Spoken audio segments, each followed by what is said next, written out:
Iran पर तूफानी हमला करने वाले अमेरिका और इजराइल युद्ध के दलदल में बुरी तरह से फंसते जा रहे हैं। दावों के मुताबिक ईरान के परमाणु ठिकानों पर हमला होने के बाद से रूस ने चेतावनी दी है कि अब रूस चुप नहीं बैठेगा।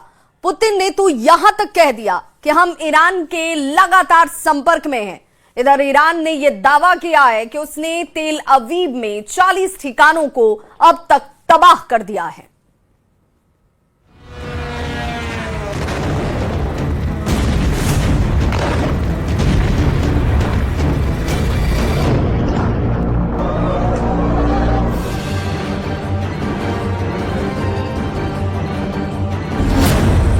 परमाणु ठिकाने पर बड़ा हमला, 1500 मिसाइलों से ईरानी कोहराम।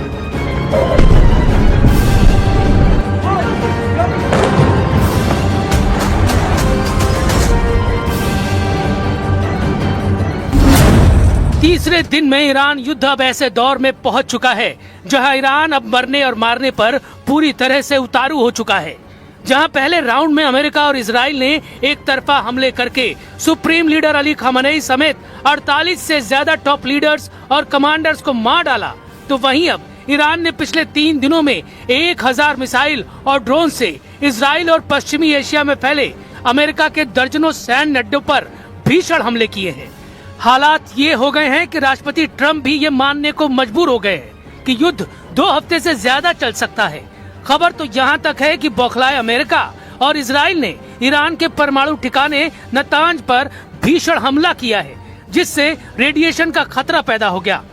दावा तो यहाँ तक किया गया है कि ईरान ने अपनी खैबर शेकेन और फत्ताह 2 जैसी घातक मिसाइलों से हमले कर दिए हैं। इजराइल की राजधानी तेल अवीव में 40 से ज्यादा इमारतों को ईरान ने अपने मिसाइल और ड्रोन हमलों से उड़ा दिया।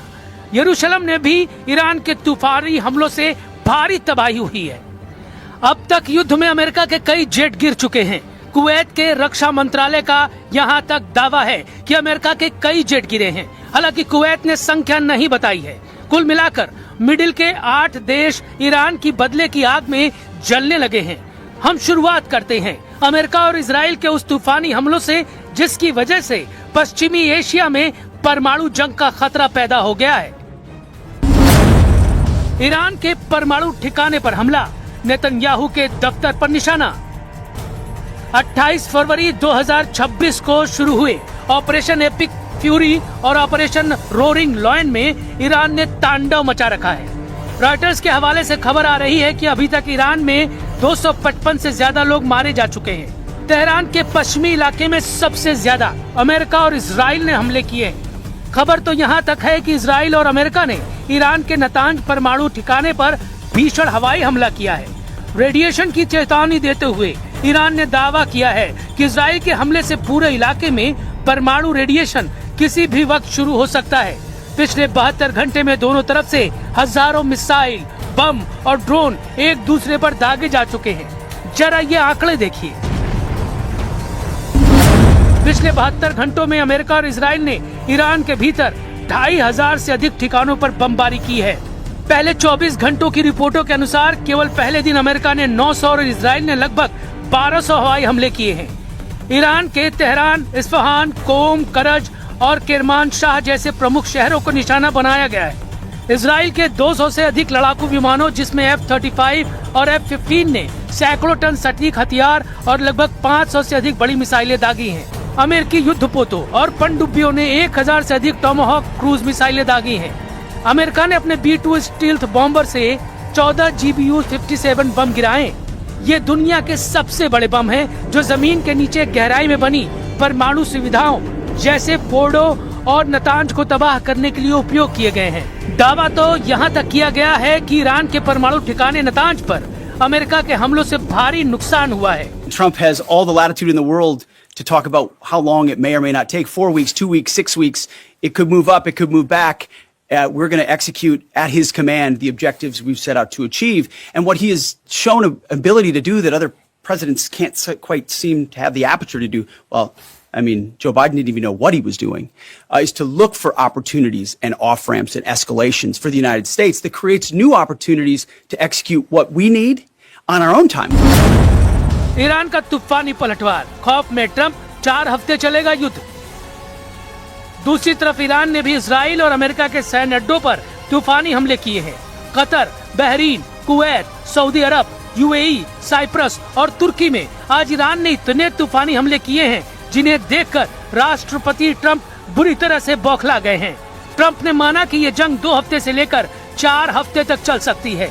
हैरानी की बात तो ये है कि जिस ईरान को पहले राउंड के हमलों में हराने का दावा कर रहे थे, वो अब लंबे युद्ध का अनुमान लगाने लगे हैं।